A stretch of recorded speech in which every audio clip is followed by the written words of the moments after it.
तरफ से, जो यहाँ पे समक्ष है और जो हमको सुन रहा है, सभी को हमारा तरफ से बहुत बहुत नमस्कार, अभिनंदन और शुभेच्छा। पहले तो कामाख्या माँ का नाम सुनते ही रोंगटे खड़ा हो जाता है। क्यों है? इसलिए है कि जो पूरा जगत का उद्धार करता है वो है कामाख्या माँ, जो जगत रक्षण करता है वो कामाख्या माँ है। सृष्टि से संहार तक जो प्रक्रिया है वो सभी में माँ है और सभी माँ के द्वारा संपन्न होता है। सृष्टि का कारण भी माँ है, सृष्टि हो रहा है वो भी माँ है, और सृष्टि के बाद जो है वो भी माँ है। आदि से अनंत तक माँ है।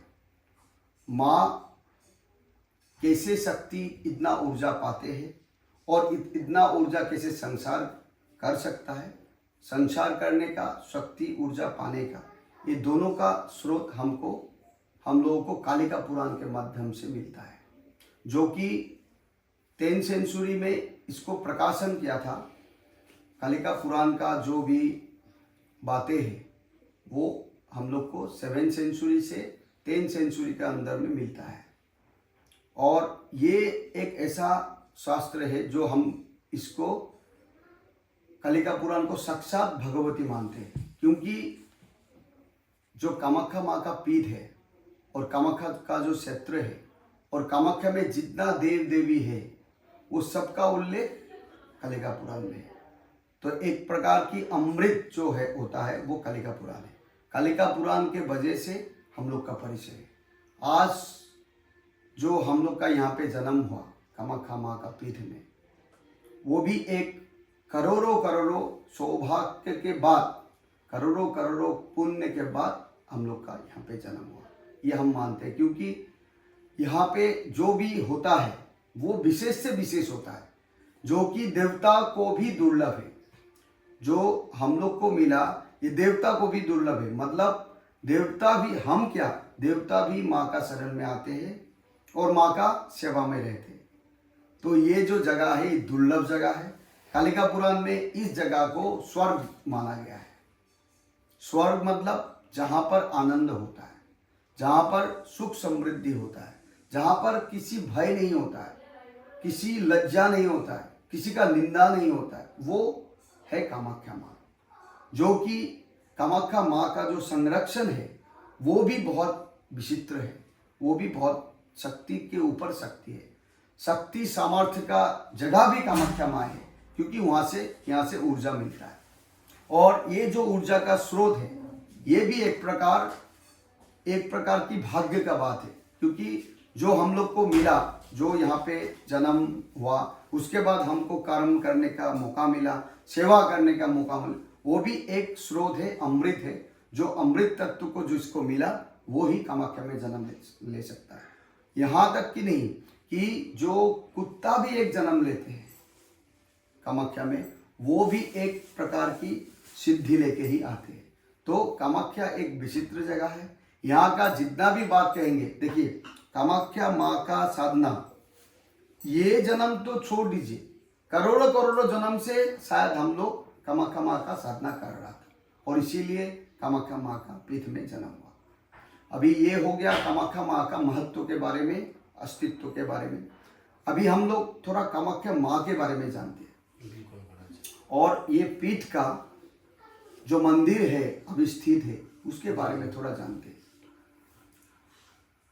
ये जो मंदिर जो अभी हम लोग देख रहा है, जो मंदिर का स्ट्रक्चर देख रहा है, जो परिक्रमा देख रहा है, जो मंदिर का आसपास देख रहा है, ये एक प्रकार की शिव जी का आदेश से हुआ। आपको सुनने में ऐसा लगेगा कि स्टोरी है, लेकिन स्टोरी नहीं है, क्योंकि एक एक चीज प्रामाणिक है। और आज तक हम लोग जो भी करके आ रहा है वो शास्त्र प्रमाण से ही करके आ रहा है। अगर हम पूजा भी कर रहा है, एक फूल भी चढ़ा रहा है, वो भी शास्त्र प्रमाण से कर रहा है। बिना शास्त्र प्रमाण से हम लोग एक कदम भी आगे नहीं बढ़ सकता है। ये एक कामाख्या माँ का यहाँ पे जो भी जगह है वो उसका महत्व उतना तक है।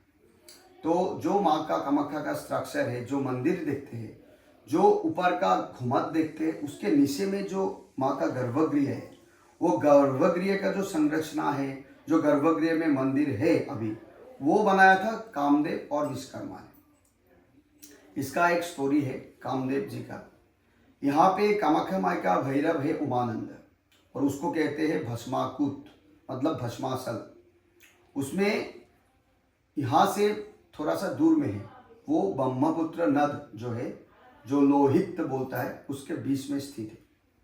और वो भस्माकुत विशेष नाम से जाना जाता है क्योंकि कामदेव वहाँ पे भस्म हुआ था। एक बार क्या हुआ, प्रत्येक देवगणों को बहुत दिक्कत हो गया था, तो राक्षस का बहुत ही एक जबरदस्त अटैक हुआ था स्वर्ग में, और सब लोग, इंद्र देवता, सब लोग देवता मिलके रति और कामदेव जी को बोला कि आप जो है शिव जी को मोह भंग कर दीजिए, शिव जी को नींद से जगा दीजिए, नहीं तो ये पूरा स्वर्ग नष्ट कर देगा, पूरा दानव दे। तो वो लोग गया, रति और कामदेव गया, और वहाँ पे जाके शिव जी को जगाने का कोशिश किया। बहुत तकलीफ होने के बाद शिव जी आंखें खुले, और सब लोग जानते हैं जब शिव जी का त्रिनेत्र खुलता है तो कुछ ना कुछ भस्म हो जाता है। तो वही हुआ, शिव जी का त्रिनेत्र खोला और कामदेव भस्म हो गया। उसी सन रति जी भी शिव जी को बोलने लगा कि अगर ये भस्म हो गया तो हमको भी भस्म कर दीजिए, क्योंकि इनका कोई दोष नहीं है, ये देवता का लिए आपको रिप्रेजेंट कर रहा है, देवता का कोई कष्ट हुआ इसलिए आपको जगाने के लिए आ गया, इनका कोई कसूर नहीं है। उसके बाद शिव जी ने चीज़ों को समझा और उसके बाद बोला कि आप जो है ना कामाख्या माँ का साधना करिए तो आपको पुनर्जन्म मिल जाएंगे। वैसे ही रति पूरा साधना में लीन हो गया। उसके बाद शिव जी ने उसको पुनर्जन्म दे दिया और पुनर्जन्म दिया, लेकिन रूप जो है उनका, जो फेस है, वो आगे की तरह नहीं रहा, जो कामदेव था वो नहीं रहा। तब और रति जी उनमें बोलने लगे कि ये तो कामदेव जी जो था अभी तो नहीं है, उनका रूप पूरा बदल गया, कुरूप हो गया। तो उसके बाद शिव जी ने क्या कहा कि आप एक काम करिए, एक जगह है वहाँ पे जाइए, झरना बह रहा है, वहाँ पे जाकर भव्य एक मंदिर का निर्माण करिए और उसका पूरा जो संरचना होगा वो पूरा हम बोल देंगे, उसी तरह उसको संरचना करना है, उसको बनाना है। तो सब लोग जानते हैं कि जो यूनिवर्सल जो आर्किटेक्चर था वो है विश्वकर्मा। सब देवता का जितना भी आर्किटेक्चर का काम होता था, वो निर्माण कार्य का, वो विश्वकर्मा करते थे। तो कामदेव जी विश्वकर्मा को बोला कि आप भी हमारा साथ चलिए और इसको एक भव्य मंदिर बनाने में प्रयास करें। वो लोग आकर के वो झरना में जो माँ का पीठ है वहाँ पे सब लोग ध्यान किया, साधना किया। उसके बाद देवी माँ आकर उन लोग को आशीर्वाद दिया और उसके बाद भव्य मंदिर बना। इसका खासियत ये है कि ये जो संरचना हुआ ये कोई मामूली संरचना नहीं था। अभी जो मंदिर का जो स्ट्रक्चर है ये कोई मामूली स्ट्रक्चर नहीं है, ये कोई जनरल स्ट्रक्चर नहीं है, ये बहुत ही एक अलग टाइप का स्ट्रक्चर है जो कि शिव जी का खुद का एक स्ट्रक्चर है। शिव जी खुद सोच समझ करके ये स्ट्रक्चर बनाया गया। तो वो स्ट्रक्चर में पहले तो अष्ट भैरव माँ का संरक्षण में है और यहाँ पे गर्भगृह में जितना भी मंदिर में जगह है सब जगह में भैरव है और वो माँ का संरक्षण के लिए रखा गया है। तो माँ के पास कोई आदमी जल्दी से नहीं आ सके और वही आ सके जो मतलब साधना करके करके करके एक के बाद एक स्टेजेस आगे बढ़े, वही खाली कामाख्या में आ सकता है। ऐसा करके भैरव सब जगह में संरक्षण करने के लिए है। अंदर में गर्भगृह में आपको अष्ट भैरव अष्ट दिशा में मिलेगा, अष्ट डायरेक्शन में आपको अष्ट भैरव मिलेगा और एक एक भैरव बहुत ही शक्तिमान है, जो कि जो कोई भी अगर खराब व्यक्ति रहेगा, असुर रहेगा, दानव रहेगा, वो भी उनको छू नहीं सकता क्योंकि उनमें इतना ताकत है कि वो एक क्षण में किसी को भी भस्म कर सकता है। वैसा ऐसा भैरव पूरा इर्द गिर्द माँ का संरक्षण के लिए है। थोड़ा बाहर माँ का मंदिर का गर्भगृह के थोड़ा सा बाहर निकलेंगे तो ऐसा एक रचना संरचना है कि काली और माँ दुर्गा दोनों दो, एक पक्षी है जो शिव जी है, उसका नाम है पक्षीराज, जो कि हम लोग को एक तरह की सरफशालु पक्षीराज का एक अवतार माना जाता है। सरफशालु पक्षीराज मतलब सौरभ अवतार कब हुआ? जब नरसिंह अवतार को शांत करने के लिए जिस भैरव को आवाहन किया था वो सर्वेश्वर है, और वो सरव अवतार को ही पक्षीराज अवतार में भी माना जाता है। तो वो जो पक्षीराज है उनका दो पंख है, एक पक्षी का दो पंख रहता है, एक पंख में काली माता है और एक पंख में दुर्गा माता है। तो जो काली माता है वो 10 भुजा काली है, जो सर्वशक्तिमान है, और सर्व मतलब जो महाकाली का स्वरूप है वो काली माता है। और दुर्गा माता जो है वो 18 भुजा, जो 18 हैंड है वो 18 भुजा दुर्गा माता, जो कि प्रसन्न रूप है दुर्गा माता का।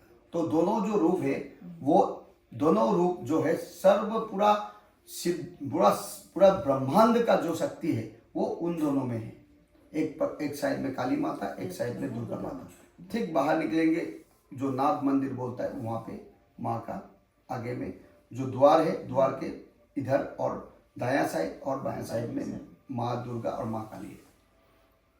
तो काली, दुर्गा माता और बीच में शिव जी, ऐसा संरचना किया है कि कोई भी जल्दी से नहीं आ सकता। यहाँ पे सिद्धि होने के बाद ही, वहाँ पे सिद्धि होने मतलब वो स्पर्शन करने के बाद पुनर्जन्म नहीं होता है।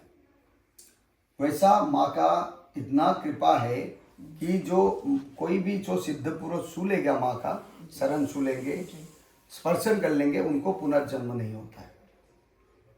तो ये एक सिद्धि का दिशा है। और हम लोग थोड़ा सा आगे आते हैं कि युगों में आते हैं, कलियुग, द्वापर युग, सत्य युग में आपको लाभ विलास ये सब जो है वो एक राक्षस प्रवृत्ति को जन्म देता था। तो राक्षस प्रवृत्ति भी लोग ले सकता था मनुष्य। और एक जो है जो ऋषि मुनि का जो जगह है, जो ज्ञान प्राप्ति, मोक्ष प्राप्ति, जो हरदम देवता का शरण में था, तब जब ध्यान करके रहते थे। तो ये जो दोनों जो था वो अलग अलग से चूज कर सकता था। लेकिन कलियुग ही ऐसा युग है जिसमें तंत्र का माध्यम से अगर लोग जाएंगे तो भोग और मोक्ष दोनों एक साथ प्राप्ति कर सकता है। मतलब कलियुग में आप धैर्य से आप जब तब व्रत में नहीं रह सकता, क्योंकि आपका एक टाइम में आपको धैर्य खत्म हो जाएगा, मन भटक जाएगा, माया मोह में आप बस में हो जाएंगे। तो इसीलिए शिव जी ने एक ऐसा तंत्र का निर्माण किया कि जिसमें भोग और मोक्ष दोनों एक साथ प्राप्ति हो। तो वो भी माँ कामाख्या का पीठ में ही साधना करके, उपासना करके लोग इसको मिल सकता है। तो ये सबसे अमृत जो बोलते हैं अमृत, ये अमृत ही एकमात्र कामाख्या माँ से ही मिलता है।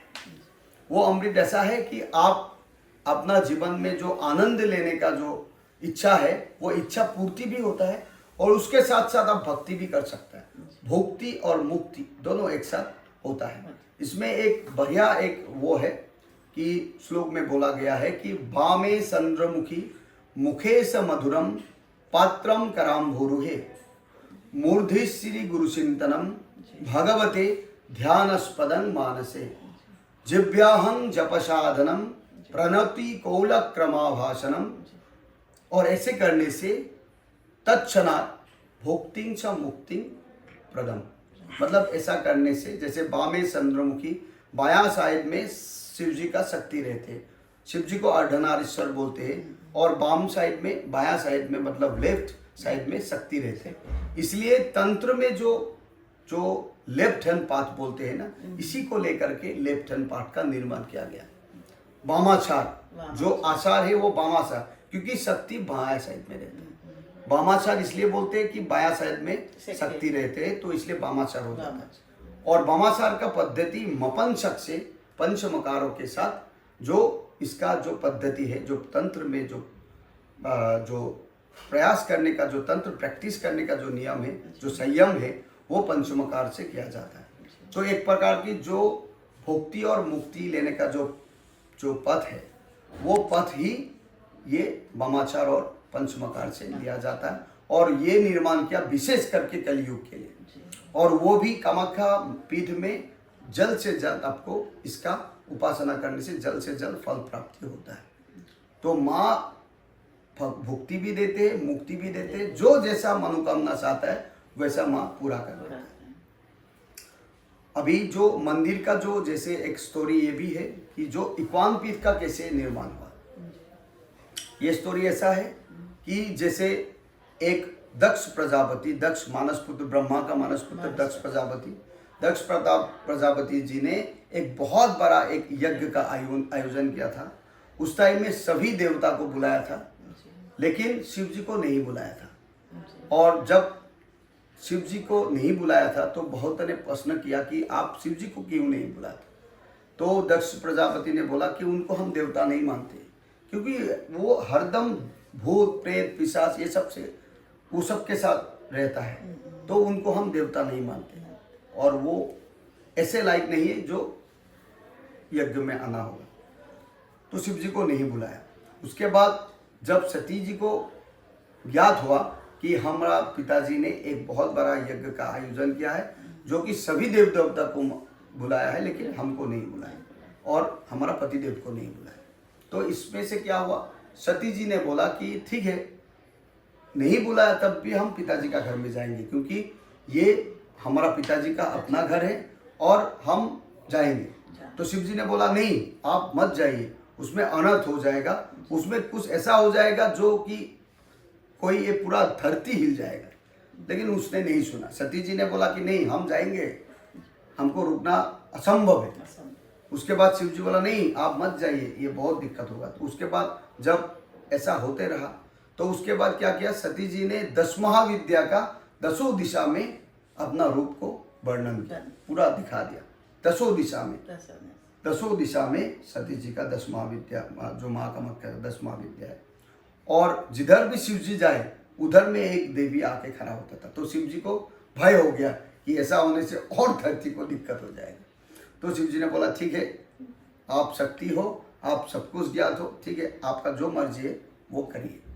तब सती जी ने गया, वहाँ पे जाकर के दक्ष प्रजापति के समक्ष जब खड़ा हुआ तो दक्ष प्रजापति ने बोलने लगा कि तुम क्यों आए हो, तुम्हारा पतिदेव इतना ये है वो है, पतिदेव भूत पिशाच के साथ रहता है, उसको कोई वो नहीं है कि कैसे घर में आया जाता है, कैसे जाया जाता है, ये सब नहीं है।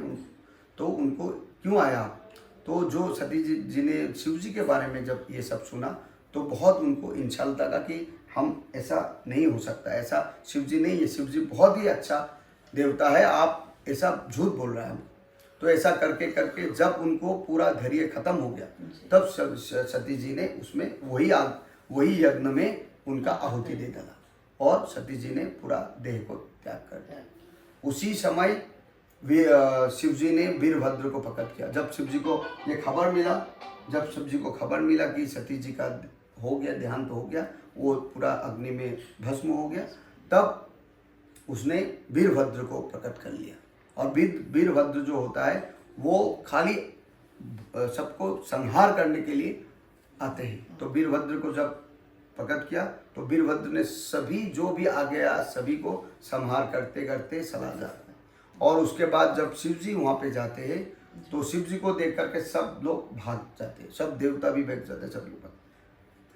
तो उसके बाद जब देखा कि ऐसा जो उनका कोलाप्स बॉडी है वहाँ पे पड़ा हुआ है, और जब दक्ष को देखा तो दक्ष को देखते ही वो त्रिशूल से दक्ष का जो मुंडी है उनको अलग कर दिया। और उसके बाद जो दक्ष प्रजापति का जो पत्नी थी उन्होंने बोला कि ये हो जाने से पूरा हम लोग का ख़त्म हो जाएगा, आप कैसे भी करके उनको जीवित कर दीजिए।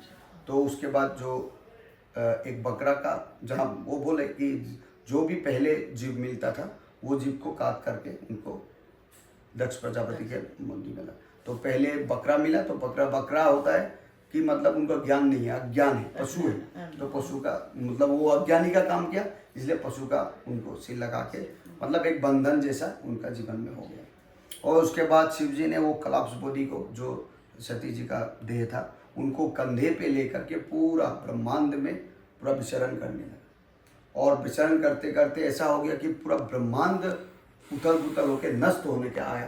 तब विष्णु जी ने क्या किया, उनका सुदर्शन चक्र से उनको पूरा का पूरा डिसमेंबर करके उनका पार्ट को बॉडी को पूरा 51 पार्ट्स में इधर उधर एक एक पार्ट पड़ा हो। जो आप लोग भी जानते हैं पाकिस्तान में भी है हिंगलाज, उसके बाद बांग्लादेश में भी है, कई इंडिया का जगह में है। तो जो जहाँ पर हुआ वहाँ पे एक एक शक्तिपीठ का निर्माण हुआ और वो शक्ति के साथ एक एक भैरव भी हो गए।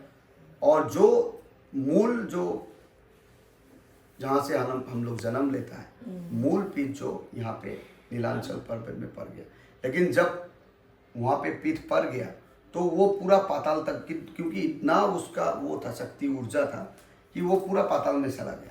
ये भी एक दिक्कत हो गया धरती को चलाने के लिए, मतलब हम लोग जो अभी देख रहा है वहाँ पे नहीं थे, पूरा पाताल में चला गया था। और उसको ब्रह्मा जी ने तप की बल से जप करके तपस्या करके ब्रह्मा जी ने उसको उठा के वो पूरा यहाँ पे जो नीलांचल पर्वत है वहाँ पे स्थिर कर दिया। और ये जो नीलांचल पर्वत है ये पूरा शिव जी का पर्वत है, क्योंकि वो शिव जी ने ही वो पूरा अपने ऐसे हाथों से रख दिया वो पूरा पर्वत, नहीं तो वो पर्वत धंस जाता था। वो पर्वत को रखने का काम शिव जी ने किया। तो वो एक प्रकार की शिव जी का नीलांचल पर्वत शिव जी का पर्वत है और पर्वत में देवी स्थित है। तो ये कैसे 51 पार्ट का जो कैसे निर्माण हुआ और कैसे हम लोग को आज का डेट में जो माँ का मंदिर मिलता है कैसे है हुआ, वो पूरा का जो स्टोरी है ये है। तो ये माँ कामाख्या का स्टोरी है और माँ कामाख्या का वर्णन है। लेकिन अभी जो अम्बुबासी हुआ, हम लोग थोड़ा सा अम्बुबासी के बारे में बोलते हैं। अम्बुबासी क्या होता है, जैसे ये पूरा धरती जो है, धरती का एक टाइम में पूरा ऊर्जा लेने का समय होता है। जिस टाइम में बीज निकलता है, मतलब एक साइकिल में आप अगर देखेंगे पूरा प्रकृति को, एक साल में एक बार वो बीज निकलता है और उसमें जल गिरता है। अम्बु मतलब जल है, बास मतलब उसको धारण करना है, मतलब उसको लेने का। जैसे ये धरती है, ये धरती बास है, मतलब एक घर है, और वो घर में अगर जल गिरता है तो उसमें बीज निकलता है और वो बीज से पूरा का पूरा संसार बनता है। तो ये जो संसार सृष्टि का जो एक प्रक्रिया है वो माँ शुरू किया है। तो अम्बुबासी के थ्रू से ये सृष्टि का सृजन होता है, मतलब ये सृष्टि का पूरा निर्माण होता है। निर्माण होकर पूरा सृष्टि चलने का कार्य को आगे बढ़ाता है। जैसे मातृत्व जो होता है, मातृत्व का आगे जो रजस्वला होता है, वो रजस्वला एक प्रकार की प्रकृति का ऊर्जा है। जिस टाइम में आप मातृत्व के लिए आप तैयार हो गया, तो मतलब बीज निकलने के आगे जो समय रहता है वो पूरा का पूरा ऊर्जा देने वाला समय रहता है, सर्वशक्ति रहता है, सर्वत्र रहता है। तो उस समय को अम्बुबासी का समय माना जाता है। ये कैसे होता है कि जब सूर्य नारायण मिथुन राशि में जब घुसते हैं, जब मिथुन राशि के आगे आ जाता है, तब क्या होता है, 3 नक्षत्र का संसार होता है। एक हो जाता है मृगशिरा, 2 नंबर आद्र और 3 नंबर पुनर्वसु। जब मृगशिरा नक्षत्र का चतुर्थ शरण जब खत्म हो जाता है और आद्र नक्षत्र का पहला शरण में जब आते हैं, तो वसुमती जो पृथ्वी है वो रजस्वला हो जाता है। वही नक्षत्र में, आद्र नक्षत्र में घुसने के बाद ही अम्बुबासी का समय, प्रवृत्ति का समय हम लोग को मालूम होता है। ये ऑटोमेटिकली होता है, इसका समय नक्षत्र के साथ होता है। जब आपको पता चलेगा कि आद्र नक्षत्र का पहला शरण में हम लोग घुस गया, तो आपको पता चल गया कि अम्बुबासी का प्रवृत्ति का समय आ गया। और ये प्रवृत्ति और निवृत्ति में गैप्स जो रहता है वो 3 दिन और 3 रात, मतलब सूर्यदेव और चंद्रमा ये दोनों को लगा करके जो 3 दिन और 3 रात हो जाता है, उसके बाद ही प्रवृत्ति से निवृत्ति तक हम लोग आ जाते हैं। प्रवृत्ति मतलब एक प्रकार की हम लोग एक प्रक्रिया में घुस गया, और निवृत्ति मतलब वही प्रक्रिया से अशुद्धि से शुद्धि का जो प्रक्रिया है वो प्रवृत्ति और निवृत्ति से माना जाता है। प्रवृत्ति में घुस करके हम लोग जो ये पूरा प्रक्रिया को जो सृष्टि है उसका जो ऊर्जा मिलने का काम है वो प्रवृत्ति से शुरू होता है, और निवृत्ति में उसका ऊर्जा शुद्धि होके पूरा जगत को सृजन करता है। तो ये एक अम्बुबासी का नियम है। उसमें अम्बुबासी में एक्चुअली जो माता है वो पूरा का पूरा वाइब्रेशन और शक्ति ऊर्जा देने वाला।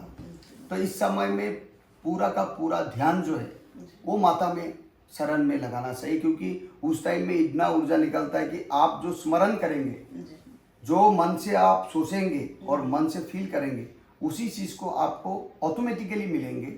लेकिन आपको उसके लिए बहुत प्रयास करना पड़ेगा, क्योंकि ये जो इंटरनल जो हम लोग का पावर है, जो शक्ति है, वो ऐसे नहीं मिल जाता है कि कोई आदमी आपको प्रसाद दे दिया, कोई आदमी कुछ भी दे दिया तो आपको नहीं मिलेंगे। इसके लिए अपने को पूरा तपाना पड़ेगा। तो तपाने का जो काम है इस समय में होता है। और इस समय में जैसे जमीन खोदा नहीं जाता है, जमीन को आप हार्ड नहीं कर सकता है, मतलब जमीन से ही वो बीज निकलता है ना, कहीं बीज को खत्म ना कर दे, इसलिए जमीन को कभी भी वो खोदना नहीं। और उसके बाद इस समय में सर्प का भय रहता है, स्नेक जो होता है वो भय रहता है, स्नेक अभी निकलता है, क्योंकि वो ऊर्जा इतना गर्म हो जाता है ना, मतलब जमीन इतना गर्म हो जाता है कि उधर से निकलना होता है। तो सर्प भय के लिए दुग्धपान, मिल्क जो होता है वो पीना होता है, तब सर्प भय मिट जाता है।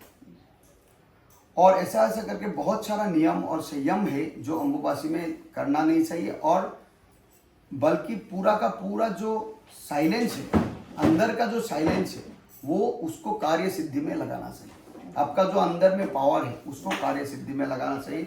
निरंतर जाप, तप, व्रत, साधना, ध्यान सब कुछ करके जो आपको फल मिलेंगे, वो एक प्रकार की आपको अमृत तत्व को मिलना है।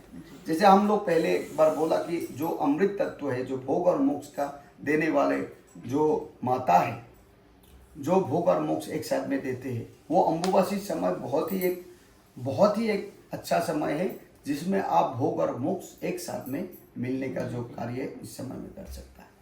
तो एक प्रकार के अमृत समय जो है ये अम्बुबासी समय है, इसको ऐसे ही गंवाना नहीं चाहिए। सब लोग को एक ही चीज को लगना चाहिए कि हमको कैसे ज्ञान मिले, जैसे माँ का शरण मिले, और माँ कैसे सृष्टि को पूरा चला रहा है उसको ज्ञान कैसे मिले, वो सब में लगना चाहिए। जैसे हम लोग को काली माता देखते हैं तो काली माता का कैसा नेचर है, जो काली माता एक हाथ में अभय वरदान कर रहा है, एक हाथ में असुर को मार भी रहा है, वो शक्ति कहाँ से, ऊर्जा कहाँ से मिलता है।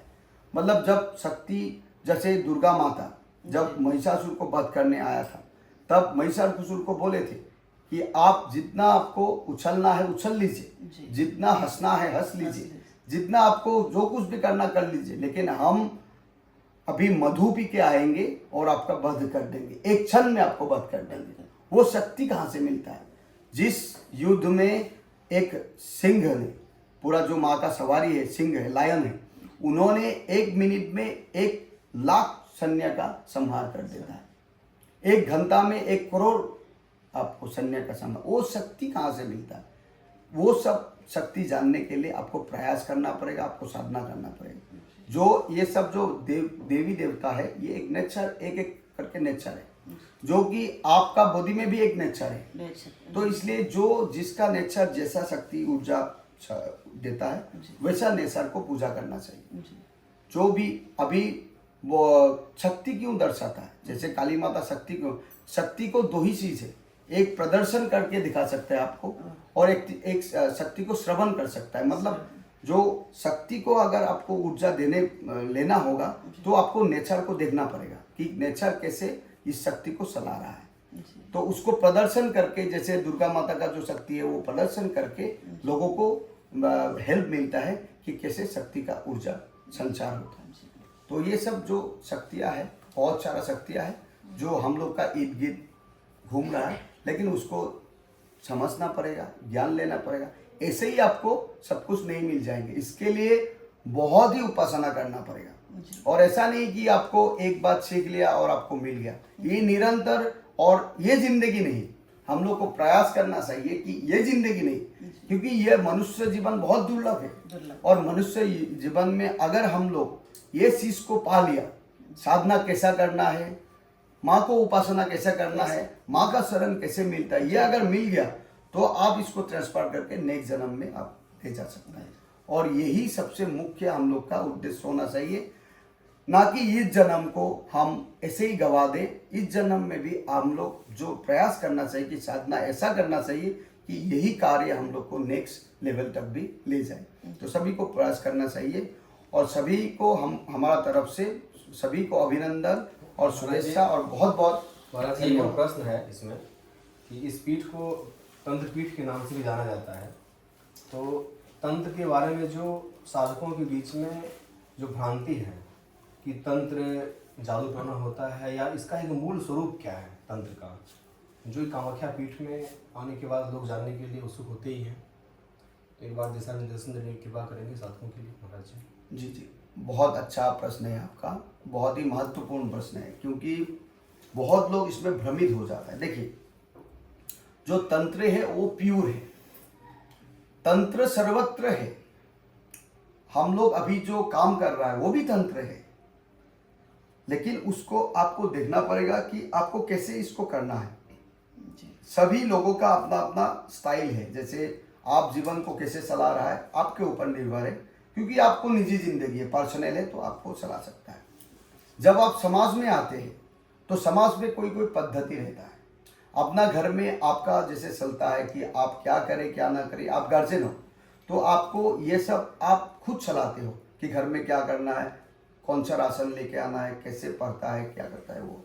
जब आप समाज में आते हो तो एक पद्धति होता है, मंदिरों में कैसे जाए, पूजा कैसे करे, माँ को कैसे फूल दे, ये सब एक पद्धति रहता है। और वो पद्धति को आप, जो पद्धति को आप अच्छे से कर सकता है वो आप लेते हैं, जो अच्छे से नहीं कर सकता है वो आप इग्नोर करते हैं। तो ये समाज का बात हो गई। अभी क्या होता है, जैसे तंत्र का नाम सुनने से सभी लोग को एक बात याद आता है कि जादू टोना, तरह तरह की जो अभी जो मॉडर्न जो अभी युगों में दिखा देता है कि तरह तरह के तंत्र मंत्र माया जाल, ये सब एक दुकान की तरह हो गया, जो कि जरासर झूठ है। ये तंत्र का एक पार्ट है, ये तंत्र नहीं है। देखिए, ये एक विद्या है। जैसे हम अगर निरंतर एक विद्या को सीखे तो ये विद्या को कोई हासिल करके उसका दुरुपयोग भी कर सकता है, तो ये समाज के लिए बहुत हानिकारक है। लेकिन एक बात है कि जो तंत्र में, क्योंकि देखिए अगर दिन होगा तो रात होगा, अच्छा होगा तो बुरा भी होगा, भगवान रहेंगे तो दैत्य दानव भी रहता है। पहले में भी हम लोग देखा कि जैसे देवता के ऊपर हरदम असुरों का अत्याचार होता है, और उसी असुर को मारने के लिए शिव जी को आना पड़ता है, विष्णु जी को आना पड़ता है, ब्रह्मा जी को आना पड़ता है। ये हम लोग सब लोग देखा है। जैसे महिषासुर को मारने के लिए हजारों हजारों साल युद्ध करना पड़ा, मधुकेतक को मारने के लिए 5000 साल दंड युद्ध विष्णु जी ने किया। तो देवता को ही असुर को मारने के लिए इतना टाइम लग गया। तो इससे सीखना चाहिए लोगों को कि देखिए, रेडियो तो बज रहा है, ट्यून करना है। आपको 94.3 चाहिए या 92.7 चाहिए या 93.5 चाहिए, ये आपको ट्यून करना है। ट्यून आप करेंगे, लेकिन पूरा ब्रह्मांड में खराब अच्छा सब चल रहा है। सभी चीज को तंत्र बोलते हैं, सब चीज चल रहा है। आपको बुरा अगर बनना है तो बुरा भी बन सकते हैं, अच्छा बनना है तो अच्छा भी बन सकते हैं। लेकिन इसमें आपको तय करना पड़ेगा कि आपको कौन सा दिशा लेना है। जैसे जो तंत्र मंत्र जादू टोना, ये सब हम लोग जो देखते हैं आप आजकल में जादू टोना, ये सब अधोमुखी है। ये सब करने से समाज कल्याण नहीं होता है। समाज को अगर खराब करना है, लेकिन इसमें क्या होता है, जैसे एक व्यापार की तरह होता है, कॉमर्शियलाइजेशन ज़्यादा होता है। जैसे कोई किसी को अगर बहुत सारा पैसा कमाना है, इजीली अगर किसी को रिच बनना है, तो उसके लिए ये जो लाइन है, ये जल्दी से जल्दी काम करने वाला लाइन है। लेकिन इसमें खतरा बहुत ज़्यादा रहता है, क्योंकि ये अधोमुखी साधना है। ये साधना तंत्र मंत्र माया जाल, ये सब जो है, ये सब जल्दी से कोई सीख करके विद्या है। क्योंकि विद्या सब तरह की विद्या है, आप खराब विद्या, अच्छा विद्या, सब तरह की विद्या है। और वो सभी पुस्तकों में भी लिखा हुआ है कि ये करने से ये मिलेगा, वो करने से वो मिलेगा। लेकिन आपको समझना है, जैसे आपको बोला जाता है कि शत्रु को संहार करना है, तो शत्रु अपने में भी होता है। एक व्यक्ति में अपने में भी निगेटिव शत्रु होता है, उसको मारने के लिए बोल रहा है देवता। जो भी पुस्तकों में लिखा जाता है कि शत्रु को मारना है, तो शत्रु को दूसरा नहीं है, अपने में जो निगेटिव शत्रु है, जो आपको खराब कर रहा है, अपने अंदर जो आपको जो डिप्रेशन डाल रहा है, जो आपको माया जाल में फंसा रहा है, वो भी एक शत्रु है। तो उसको शत्रु को मारने के लिए भी आपको प्रयोग कर सकता है।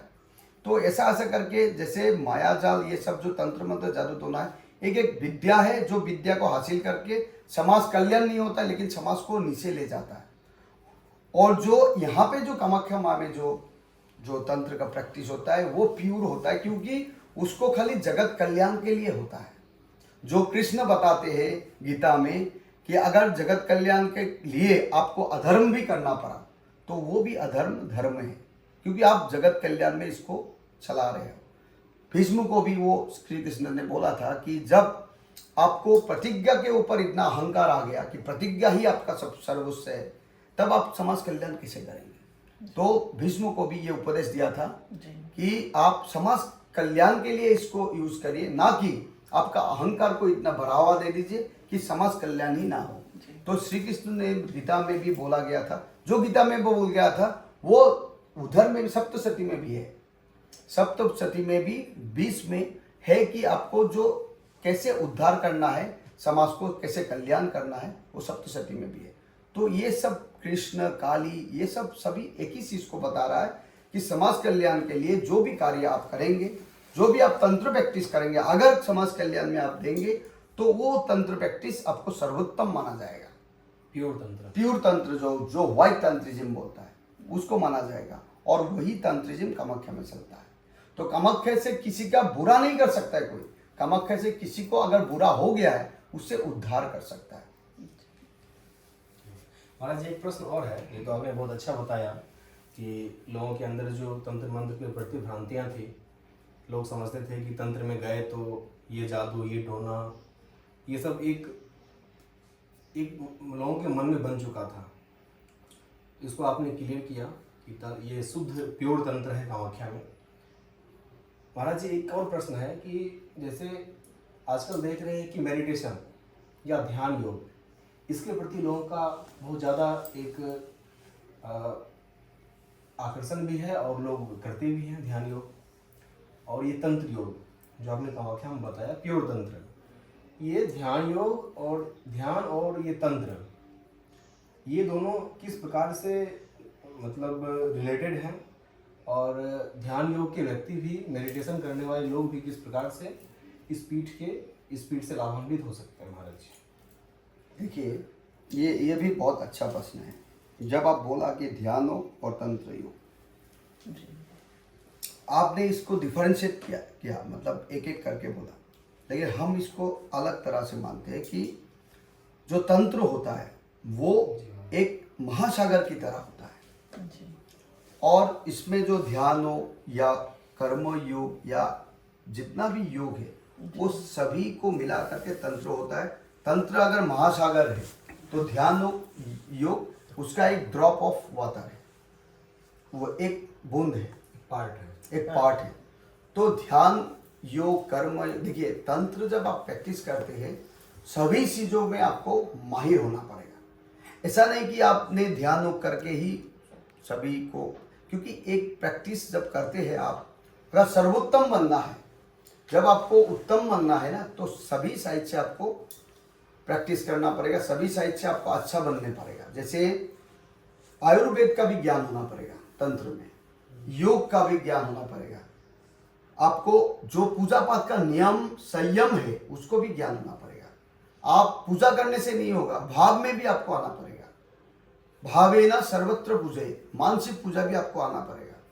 दिखाने के लिए सब लोग पूजा कर सकता है, लेकिन देवी को प्रिय है कि नहीं वो कैसे मालूम होगा। आप जैसे हम लोग बोलते हैं कि देवी का इच्छा ये नहीं है, देवी का इच्छा वो है, आप कैसे जानेंगे। निरंतर उसको प्रयास करना पड़ेगा। जब आप प्रकृति का नजर से देखेंगे, इसका फॉर्मूला एक ही है, दो चीजों में हम विश्वास रखते हैं, एक चीज है समर्पण और एक चीज है प्रकृति के नजर से देखना। जब प्रकृति पूरा चला रहा है सृष्टि को, आप उनके नजर से देखिए कि सृष्टि को कैसे चला रहा है। सृष्टि को चलाने के लिए देखिए आज का डेट में सब लोग मनुष्य के बारे में सोचता है कि इनको कैसे ये किया जाए वैसे। देवी जो है वो पूरा जगत को रक्षण कर रहा है, एक एक क्षण सबके लिए है, सबके लिए कर रहा है। आपके लिए सोच रहा है, हमारे लिए सोच रहा है, इनके लिए सोच रहा है, उनके लिए, सभी के लिए जो रंजन कर रहा है, सभी को जो आनंद दे रहा है, उनके बारे में कौन सोच रहा है जी। ये एक बहुत बड़ा चीज है जो तंत्र प्रैक्टिस में आपको प्रैक्टिस करना पड़ेगा। प्रकृति क्या चाहती है, प्रकृति क्या चाहती है, आपको कैसे मालूम होगा कि प्रकृति क्या चाहता है। प्रकृति सभी जगह में स्थिर है। जब बारिश देना होता है बारिश देता है, जब भूकंप आना होता है, भूकंप आते हैं, मतलब प्रकृति अपना बैलेंस कर रहा है, हम लोग बिगड़ रहा है। हम लोग सोच रहा है कि हम सत्य है और सब मिथ्या है। हम अपना अहंकार में सब कुछ खो देते हैं और प्रकृति को नष्ट कर देते हैं। तो प्रकृति का नज़र से देखना है, अपने को समर्पण करके देवी के समक्ष, देवी के जो शरण है उसमें हम लोग को समर्पण, हमारा अहंकार, समर्पण क्या करेंगे आप? समर्पण कुछ नहीं करना है, आपका अहंकार को समर्पण करिए, क्योंकि कुछ नहीं, आपका अस्तित्व कुछ नहीं है उनके, अगर वो नहीं है तो हम भी नहीं है। जगत रक्षण का जो कार्य है, जगत रक्षण का जो दायित्व है, वो सभी चीजों को प्रकृति बढ़िया से निभा रहा है, हम लोग उसको तोड़ रहा है। प्रकृति बार बार मिला रहा है, हम लोग तोड़ रहा है। तो तोड़ने का कौन कर रहा है? हम लोग कर रहा है। और दोष देता है भगवान को कि ये नियम है हमारा, वो नियम। नियम से मत जाइए, नियम प्रकृति का देखिए। आपका नियम हम नहीं मानेंगे, हम प्रकृति का नियम मानेंगे, वही कामाख्या है। एकमात्र नियम जो है वो प्रकृति का है। आप कौन सा भी नियम बताइए, यहाँ पे ऋषि मुनि जो बताया गया है, अभी का भी बहुत लोग मतलब ये बन जाता है, पूरा देवता बन जाता है। कोई लोग को हम लोग देखा, बहुत ज़्यादा प्रवचन देता है, वो देता है, ये देता है, अपने को बोलता है कि ये करो, वो करो, वो करो। वो नहीं, वो जो प्रकृति जो चाहता है, प्रकृति का नज़र से देखो। पहले अपने को पूरा माया मोह जो है वो माँ का आज्ञा गुरुनाम करुणा निधिनाम माया मनुष्य आकृति विग्रह नाम, मतलब ये पूरा आकृति जो है ये माया मनुष्य से, ये जो मनुष्य है वो माया से ढका हुआ है। इस माया को तोड़ना पड़ेगा। माया को जब तोड़ेंगे तब आप साधना कर पाएंगे, उपासना कर पाएंगे। Unless and until you don't break the माया जाल, तब तक आपको ये कोई सिद्धि और कुछ भी नहीं मिलेगा। जितना भी आप जप करिए, तब करिए, कुछ भी करिए, कुछ भी नहीं मिलेगा जब तक आपका माया जो है वो शरण में, देवी का शरण में नहीं। इसीलिए वामाचार है, इसीलिए मपंचक है, इसीलिए तंत्र प्रैक्टिस है। आप तंत्र प्रैक्टिस किस लिए कर रहा है? इसीलिए कर रहा है कि आपका जो माया है, जो मनुष्य का माया है, उसको तोड़ करके आप प्रकृति को जाइए, तब आपको समझ में आएगा कि प्रकृति कैसे चल रहा है, प्रकृति आपको क्या दे रहा है और आप प्रकृति को क्या दे रहा है। हम लोग प्रकृति को कुछ नहीं दे पाते, प्रकृति को तोड़ रहा है, नियम को तोड़ रहा है। अब अभी जंगल तोड़ रहा है, नियम तोड़ रहा है, सभी चीजों को तोड़ रहा है। इसीलिए प्रकृति कभी कभी गुस्सा हो जाता है। ये जो परिस्थिति है हम लोग ने क्रिएट किया, भगवती ने नहीं किया। भगवती हम लोग को अच्छा करने के लिए सब कुछ किया। जब फल उगते हैं तो किस लिए उगता है? मनुष्य के लिए उगता है। अभी अगर पेड़ में फल भी मिलेंगे हम लोग के लिए है। आज जो रोटी है वो हम लोग के लिए है। पूरा संसार बना हुआ है हम लोग के लिए, लेकिन हम इसको अहंकार में डूब जाता है कि हमारा है। आपका कहाँ है? आपका अस्तित्व कहाँ है? आपका अस्तित्व कुछ भी नहीं है। एक दिन जमीन में मिल जाएंगे, लेकिन अस्तित्व प्रकृति का है। तो जो अस्तित्व जिसका है उसको देना चाहिए और आपको सब कुछ मिलेंगे। जब प्रकृति का नजर से देखेंगे, आप जो जो सारा यम यम सिंतति कामम त्वम त्वम प्राप्नोति निश्चितम, ये ऐसे ही सप्तशती में नहीं कहा गया। ये फल है, फलश्रुति। जब आप प्रकृति का नजर से देखेंगे, जब जब आप जिस चीज का कामना करेंगे वो चीज आपको प्रकृति देंगे, क्योंकि आप प्रकृति को दिया है। इसीलिए हम सभी टाइम को बोल रहा है कि आप जितना भी प्रकृति का चीज है उसको हेल्प करिए। किसी को अगर कष्ट में है तो उसको हेल्प करिए। अगर पेड़ कष्ट में, पेड़ को हेल्प, या जंतु जानवर कष्ट में तो जंतु जानवर को करिए। अगर मनुष्य कष्ट में तो मनुष्य को उद्धार करिए। ये जो उद्धार करने का, कल्याण करने का, किसी समस्या में कोई ग्रसित है उसको आजकल क्या करता है, ग्रसित है तो उसको दबाने का कोशिश करता है, उनको और फंसाने की कोशिश करता है। वो नहीं करना है, उसको उद्धार करना एकमात्र लक्ष्य होता है। महाराज जी, जैसे आपने भी बताया कि तंत्र प्रैक्टिस, तो क्या प्रकृति क्या चाहती है ये हम लोग तंत्र प्रैक्टिस के माध्यम से ही समझ सकते हैं। हम क्या चाहते हैं ये तो सब कर रहा है, लेकिन प्रकृति क्या चाहती है ये, इसके लिए तंत्र प्रैक्टिस है। अच्छा महाराज जी, अंतिम प्रश्न आपसे एक ये है कि कामाख्या जो लोग आते हैं उसका आचरण और भाव कैसा होना चाहिए? ये एक अंतिम डाउन टू अर्थ होना चाहिए।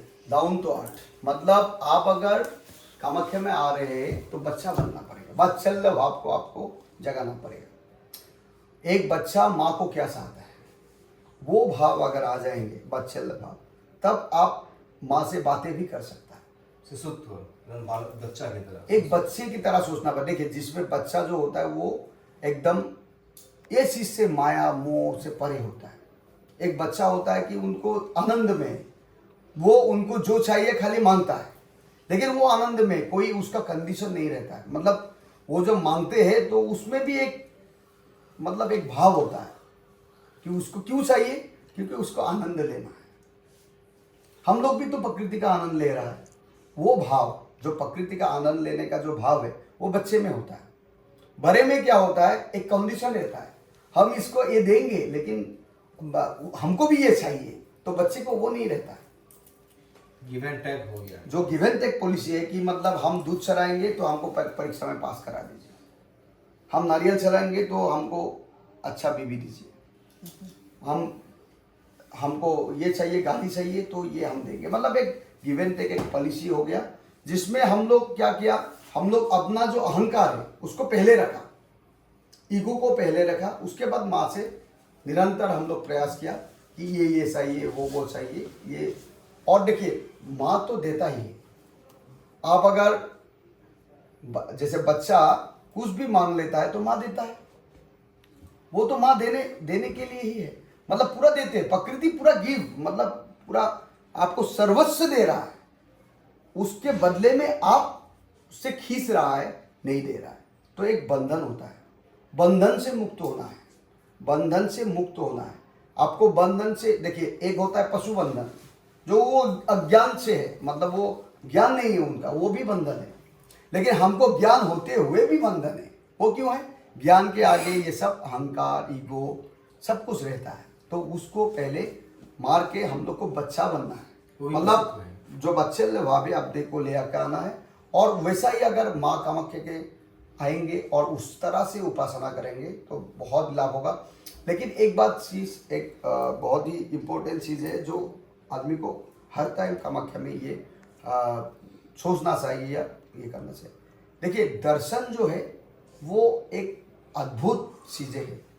कामाख्या का दर्शन तभी तक नहीं करना चाहिए एक्चुअल में, अगर आप विधि विधान से जाएंगे तब तक नहीं करना चाहिए जब तक आपको ज्ञान ना मिले, जब तक आपको अहंकार ना करते, आपको जब तक ये सरेंडर ना हो तब तक माँ का प्रीत शरण सुना ही नहीं चाहिए।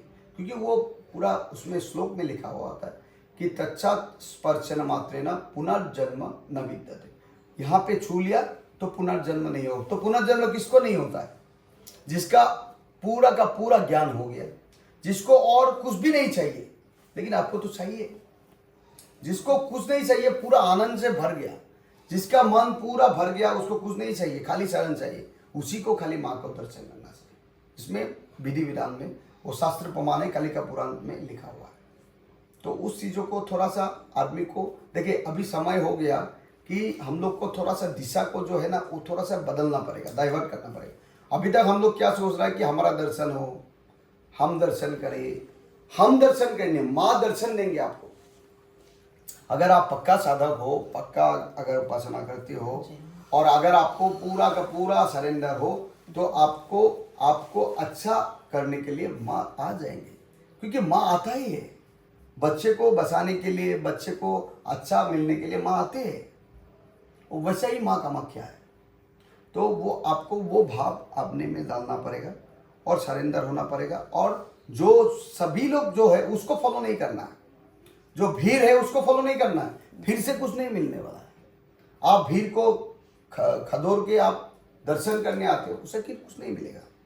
उपासना करके आपको माँ का जो नियम है, जो संयम है, वो सब करके अगर आपको साधना में आप आगे बढ़ेंगे तो बहुत लाभ होगा। ना कि ये भीड़ को देख करके वो कर रहा है, उसको खार माती जमीन पॉलिटिकली बहुत आगे बढ़ गया तो हमको भी मिलेगा, ये है। ये पूरा का पूरा जो व्यू है ना, ये गलत है। व्यू को सही करना पड़ेगा। आपको जैसा आप कार्य करेंगे वैसा आपको फल मिलेगा। ये एकदम सत्य बात है। धन्यवाद महाराज जी, आपने साधकों के लिए जो मार्गदर्शन किया है इसके लिए बहुत बहुत आभार। हम कोई मार्गदर्शन नहीं करा। ये भगवत देखिए, एक चीज तो यहाँ पे मानना पड़ेगा, यहाँ पे कोई कुछ नहीं कर सकता है। हम पहले एकदम जब बिगिनिंग हुआ इसका, तब हम एक बात बोला था कि यहाँ पे संरचना ना तो कोई उसने किया है, सब माँ प्रतिष्ठित, ये पूरा प्रतिष्ठित देवी है। तो माँ ने अपना जो प्रतिष्ठा है वो खुद का है, और जो व्यवस्था है वो खुद का है, तो हम यहाँ पे कुछ नहीं कर सकता। हम और आप बैठ के तय नहीं कर सकता क्या होगा क्या नहीं, ये कुछ है। तो हम जस्ट बेसिक जो है, जो कि यहाँ पे हमको ज्ञात हुआ और थोड़ा सा जो उपासना करके हमको ज्ञात हुआ, जस्ट आपके समक्ष, आप लोगों के समक्ष हम ये लाया। लेकिन पूरा का पूरा ये माँ का क्षेत्र है, ये माँ जैसा चाहेंगे वैसा होगा। हम ये मानते हैं और मानते नहीं, ये पूरा 100% समर्पण है हमको कि यहाँ पे जो माँ चाहेंगे, जिसको जैसा करना है सबको माँ करेंगे, माँ जैसा चाहेंगे वैसा होगा। इसमें कोई संशय भी नहीं है, कोई संदेह भी नहीं है। तो जैसे कि आप लोगों ने देखा कि कामाख्या मंदिर के जो दलई हैं हिमाद्री शर्मा जी, इन्होंने जो मार्गदर्शन दिया है, सबसे पहली बात जो इन्होंने बताया कि तंत्र के बारे में जो भ्रांतियां थी इन्होंने इनको क्लियर किया। इसके बाद एक ये था कि कामाख्या आने के लिए लोगों का भाव कैसा होना चाहिए, माँ कैसे मिलता है। तो उन्होंने यह भी क्लियर किया है कि भाव शिशुवत होना चाहिए, मतलब एक बच्चे जैसा भाव होना चाहिए, एक वात्सल्य भाव होना चाहिए, और वात्सल्य भाव से ही माँ को प्राप्त किया जा सकता है। ये दो चीज़ है। और तीसरा चीज़ ये है कि प्रकृति से एक तारतम्य कैसे बैठाया जाए। जैसे महाराज जी ने बताया कि लोगों को ये चाहिए, किसी को वो चाहिए, ठीक है, लोगों को चाहिए, लेकिन माँ को क्या चाहिए ये समझना पड़ेगा। और माँ को क्या चाहिए इसको समझने के लिए ही तंत्र का प्रैक्टिस किया जाता है। तो बहुत बहुत धन्यवाद जो महाराज जी ने मार्गदर्शन किया। और आप लोग को सभी को अभिनंदन, शुभेच्छा। और आप लोगों ने ये प्रश्न किया और आपके थ्रू से लोगों में जाएंगे, तो हम बहुत ही आभार है कि ये जो चीज़ें हैं, क्योंकि ये कामाख्या का एक प्रकृति के साथ जुड़ा हुआ चीज़ें हैं जो कि बहुत गुप्त है और बहुत ही अद्भुतपूर्ण भी है। तो ये अगर लोगों में जाएंगे तो लोगों में भ्रांतियाँ दूर होंगी और उसके बाद सही मार्ग उनको मिलेंगे। तो इसके लिए आप लोग को भी बहुत बहुत धन्यवाद और बहुत बहुत शुभेच्छा। जय हिंद।